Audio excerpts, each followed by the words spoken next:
Assalamualaikum warahmatullahi wabarakatuh. Saya akan menjelaskan mengenai stres kerja yang merupakan salah satu subpokok bahasan dari mata kuliah Psikologi Industri dan Organisasi. Stres seringkali dialami oleh tenaga kerja atau karyawan di dalam perusahaan. Tetapi kita sebagai manajemen tidak bisa melihat apa sih yang sebenarnya pembangkit atau yang menyebabkan stres kepada karyawan, karena bisa kompleks, bisa karena faktor keluarga, bisa karena faktor warna di dinding kantornya, bisa karena terjadi karena tadi macet di jalan, begitu lingkungannya, jadi bisa dari lingkungannya, dirinya sendiri yang tadi malam tidak bisa tidur, nah seperti itu. Nah, jadi artinya pembangkit stres itu tidak dapat dilihat. Orang stres kebanyakan beban kerja, nah bisa atau juga ditambah juga tuntutan lingkungan, tuntutan keluarga gitu ya. Di jalan tadi macet dan sebagainya jadi bikin stres. Nah, artinya penyebab stres itu kita tidak bisa melihatnya, tetapi yang kita bisa melihat sebagai seorang manajemen adalah dampak daripada stres. Nah, 3 tahapan dalam perubahan stres. Awalnya adalah tahap bahaya, artinya seseorang memahami atau mengetahui tuntutan lingkungan yang ada padanya. Dari lingkungan menuntut dia melakukan sesuatu. Nah, tahap bahaya ini, jadi dia mulai paham dengan tuntutan lingkungan itu sebagai sebuah ancaman. Kenapa kok sebagai sebuah ancaman? Karena melihat dan menimbang sumber daya yang dia miliki. Kemudian yang kedua, tahap selanjutnya adalah dia akan berusaha untuk memaksimalkan upaya yang dimilikinya, untuk sumber daya yang dimilikinya, kemampuan yang dimilikinya untuk menyelesaikan tugasnya, untuk menyelesaikan tuntutan lingkungan tadi. Kalau tadi dia paham ada tuntutan lingkungan sebagai sebuah ancaman karena dia sumber dayanya terbatas, yang selanjutnya dia berusaha menggunakan sumber daya yang dimiliki untuk menghadapi tuntutan lingkungan. Nah, pada tahap terakhir adalah kehabisan tenaga. Tuntutan terus-menerus berlangsung sehingga dia sudah kehabisan sumber daya yang dimiliki. Menyerah begitu. Sudah finish, dia sudah mengeluarkan upaya yang maksimal, begitu dia pikir seperti itu. Jadi kalau kita melihat di sini, stres itu disebabkan oleh faktor lingkungan, tuntutan lingkungan terhadap dirinya. Jadi ada tuntutan lingkungan terhadap dirinya. Jadi lingkungan, dari faktor lingkungan. Nah, pendapat lain menyatakan bahwa stres itu tidak hanya dari lingkungan, tetapi peristiwa yang terjadi di lingkungan itu tidak menyebabkan stres, tetapi persepsi daripada individu itu sendirilah yang menyebabkan stres. Jadi penyebab daripada stres di sini adalah dari faktor lingkungan, kemudian juga bisa dari faktor individunya. Kemudian stres itu apakah selalu berkonotasi dengan negatif? Tidak. Stres itu ada yang konstruktif, tapi memang juga ada yang destruktif. Stres yang terlalu berlebihan bisa menjadikan orang tidak bisa tidur, akhirnya tidak bisa bekerja. Orang yang ketika presentasi gugup, terus kemudian berkeringat dingin, pingsan dan sebagainya, akhirnya tidak bisa berpresentasi misalkan. Sakit perut, akhirnya juga tidak bisa bekerja, begitu ya. Nah, ini stres yang mengarah pada destruktif, jadi bisa menurunkan kinerja seseorang. Tapi stres juga bisa pada konstruktif, bisa meningkatkan kinerja seseorang. Tuntutan yang lebih tinggi kepada karyawan, tetapi dia memiliki kemampuan untuk meraihnya, maka dia bisa meningkatkan kinerjanya. Misalkan sebagai contoh, Anda mampu dalam pertambahan 1-10 karena Anda sudah mahasiswa, sudah di luar kepala. Maka ketika dosen memberikan besok kita ujian pertambahan kuis lisan pertambahan begitu 1 sampai 10 mungkin Anda tidak akan belajar karena tidak bukan situasi yang stres di situ, karena Anda sudah menguasai hal itu. Maka di situ Anda tidak akan berusaha untuk memaksimalkan upaya Anda, tidak akan belajar di situ. Anda akan santai-santai saja.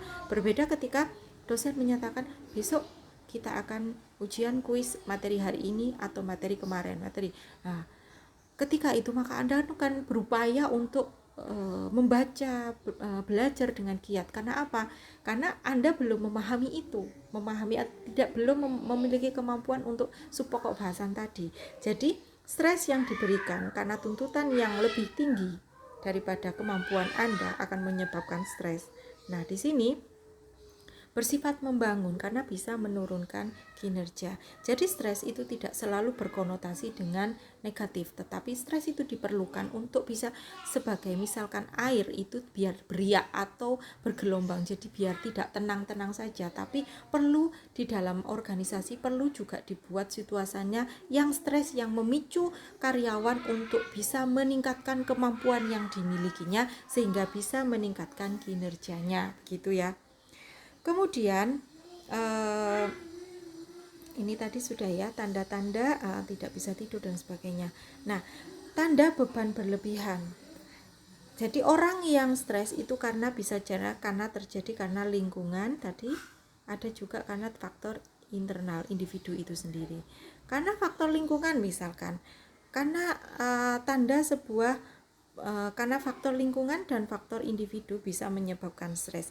Tanda orang stres itu adalah orangnya mudah tersinggung, kelelahan fisik dan mental, tidak tegas, hilang objektivitas, cenderung berbuat salah, lupa, hubungan interpersonal tegang. Karena orang lagi stres biasanya hubungan tidak baik ya, suka kepingin marah saja gitu ya, karena kebanyakan pikiran, stres begitu. Nah, hal-hal yang bisa menyebabkan stres itu banyak. Jadi bisa jadi faktor intrinsik pekerjaan itu sendiri.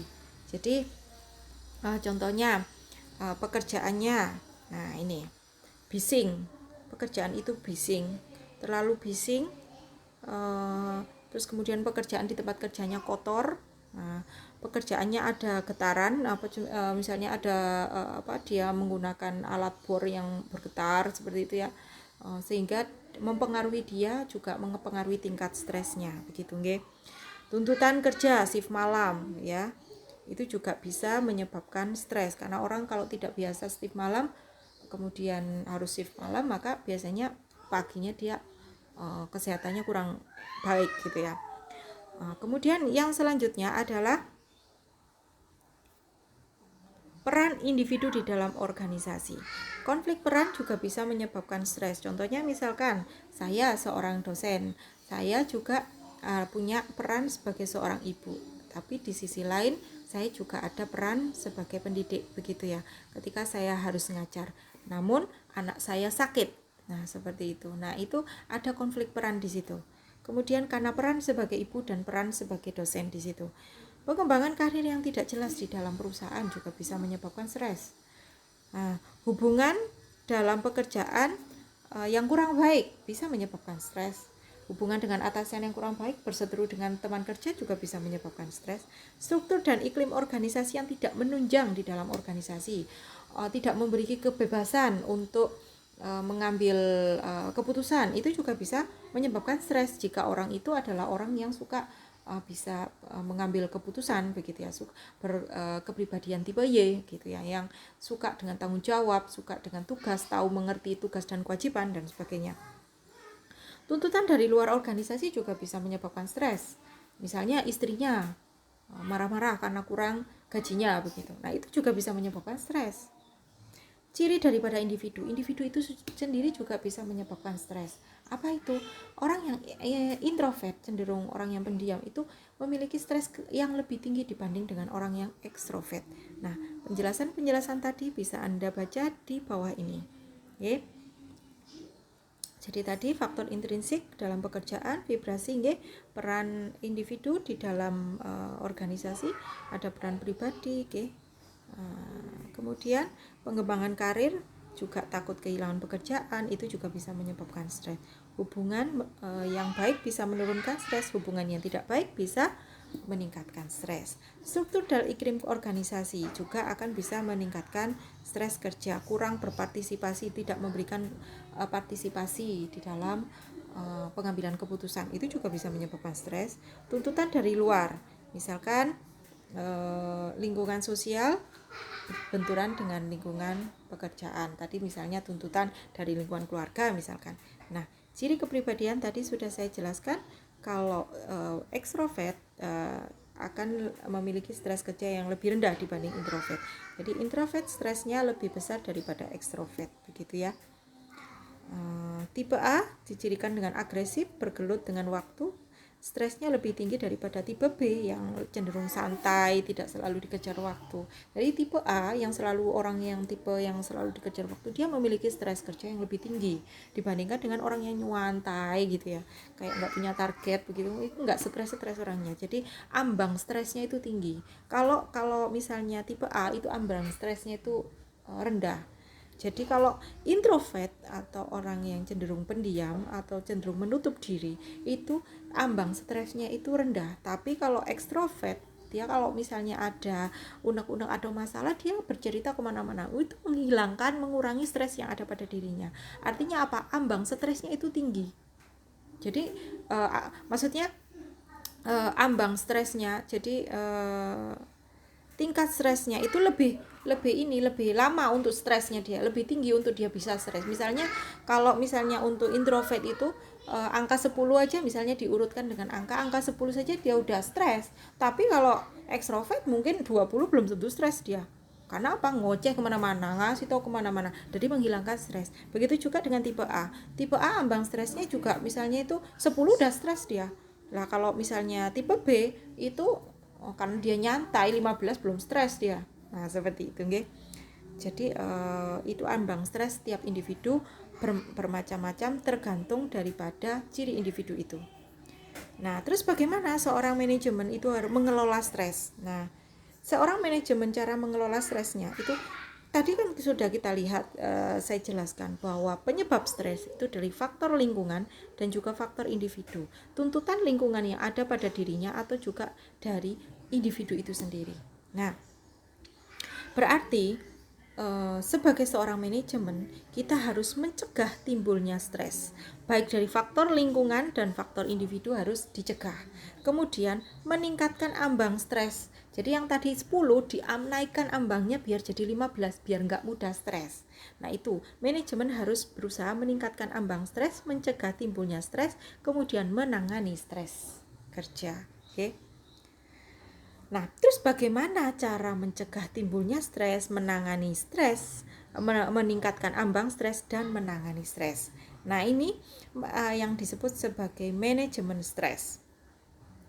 Cara memanajemeni atau mengelola stres kerja karyawan adalah dari kondisi fisiknya. Tadi kan sudah dijelaskan kalau vibrasi, bergetar, bising, kotor itu bisa menyebabkan stres kerja, maka di situ perusahaan harus mencegah timbulnya stres dengan memberikan kondisi kerja yang tidak bising. Jadi kalau misalnya dia itu pekerja bengkel, maka harus ada alat untuk peredam di telinga dia biar tidak stres begitu ya, peredam untuk getaran, bersih juga di sana begitu ya. Jadi kondisi kerja itu juga bisa menyebabkan stres. Maka dari itu perusahaan untuk mencegah timbulnya stres di sini mengurangi hal-hal yang menyebabkan stres begitu, okay? Mungkin di situ harus dikasih taman untuk apa? Untuk ketika karyawan itu stres dalam pekerjaan, dia bisa keluar sebentar untuk melihat taman-taman bunga, itu juga bisa mengurangi stres. Dari lingkungan pekerjaan dibuat seindah mungkin, sekondisi mungkin, sekondusif mungkin untuk bisa mencegah timbulnya stres. Kemudian kerekayasaan kepribadian. Jadi program pelatihan keterampilan. Saya tadi sudah menjelaskan bahwa orang stres itu timbul karena salah satunya adalah dia tidak mampu memenuhi tuntutan daripada lingkungan. Jadi misalkan ada perubahan dari mesin ketik, penggunaan mesin ketik ke penggunaan mesin komputer misalnya seperti itu. Orang stres karena tidak mengerti komputer, maka dari itu tingkatkanlah kemampuannya untuk memahamkan kepada karyawan tentang komputer biar dia tidak stres. Kalau dia sudah paham komputer, disuruh pakai komputer, dia tidak akan stres. Nah, rekayasaan kepribadian. Kemudian jadi ini bisa meningkatkan ambang stres yang awalnya stresnya 10 karena belum tahu, misalkan pada tingkat misalnya dikasih huruf angka ya 1 sampai ini 20 begitu. Yang awalnya tadi itu sebelum pelatihan dia tingkatnya 10 karena dia belum paham, tapi 10 aja sudah stres. Tapi di sini dia bisa meningkatkan ambang stresnya. Jadi sampai 15 aja belum stres dia. Karena apa? Sudah ngerti komputer. Jadi nggak gampang stres begitu nggih. Sama juga step kan ada orang yang 40 udah step, ada yang cuma 40 step, ada yang 38 udah step, ada yang 40 itu masih jalan-jalan anak-anak itu. Ambang stresnya. Nah, ambang stepnya. Nah, di sini adalah ambang daripada stresnya yang ditingkatkan. Nah, jadi ambang stresnya yang ditingkatkan, berusaha untuk dari kerekayasaan organisasi, dari lingkungan organisasinya, kemudian juga dari kerekayasaan kepribadian, dari memberikan pelatihan dan sebagainya, itu juga bisa memberikan stres. Yang awalnya tadi stres, menangani stres. Yang awalnya tadi stres karena diberikan pelatihan terus menerus ilmunya ditambahi, makanya dia tidak stres. Artinya di situ adalah menangani stres, okay? Kemudian yang selanjutnya adalah teknik penenangan pikiran, meditasi, relaksasi, begitu itu juga bisa membuat stresnya itu menurun. Kalau misalnya aplikasi di dalam perusahaan mungkin ada pelatihan keagamaan setiap pengajian setiap bulan sekali atau pelatihan ESQ misalnya seperti itu, okay? Itu untuk bisa mencegah timbulnya stres, meningkatkan ambang stres dan juga menangani stres. Kemudian teknik penenangan melalui aktivitas fisik.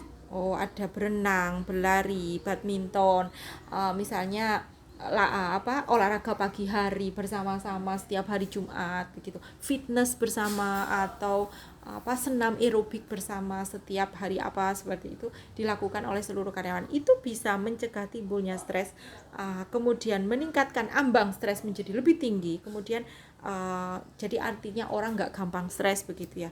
Terus kemudian juga bisa menangani stres. Baik, demikian yang bisa saya sampaikan mengenai stres kerja. Semoga bermanfaat. Ada kurang lebihnya saya mohon maaf. Saya akhiri. Wassalamualaikum warahmatullahi wabarakatuh.